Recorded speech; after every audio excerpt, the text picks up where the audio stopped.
Chapter 9, Self-Transcendence and Service. Meaning deepens when it reaches beyond the narrow circle of the self. Pleasure may be personal, but significance almost always points outward. We discover who we are most fully not by gazing inward alone, but by giving ourselves to something larger than ourselves, through love, responsibility, creativity, and service. Viktor Frankl, reflecting on life after the camps, wrote that being human always points and is directed to something or someone other than oneself. This insight runs counter to much of modern culture, which tells us fulfillment lies in self-expression, self-satisfaction, or self-optimization. Yet the truth is that the self is too small a container for meaning. Left alone, it collapses inward. Meaning expands when it flows outward. Think of the moments in your life that have felt most significant. Chances are they did not revolve around private comfort, but around connection or contribution. Holding a child, standing by a friend in grief, pouring yourself into work that matters to others, offering forgiveness, creating something that lives on after you. These are moments of self-transcendence, when your life touches a horizon beyond your own concerns.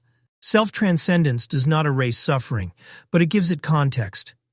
A parent endures sleepless nights not because they enjoy exhaustion, but because the child's life is worth the cost. An artist perseveres through difficulty because the vision matters more than the struggle. A nurse faces long shifts because the patient's healing outweighs personal comfort. In each case, meaning arises not by escaping suffering, but by tying it to something larger. Service, in this sense, is not simply charity. It is orientation. It is the posture of recognizing that life is richest when lived as gift rather than possession. To serve is to say, my life is not only about me. Whether through relationships, vocation, community, or creative work, service transforms existence from a closed loop into a widening circle.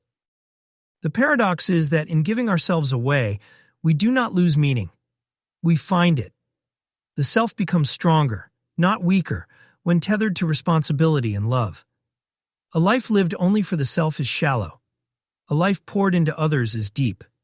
Self-transcendence anchors us against the storms of emptiness. When suffering comes, when mortality presses in, when identity falters, the question remains, for what or for whom will you live? And in answering, meaning expands. The self is the starting point of awareness, but it is never the ending point of meaning.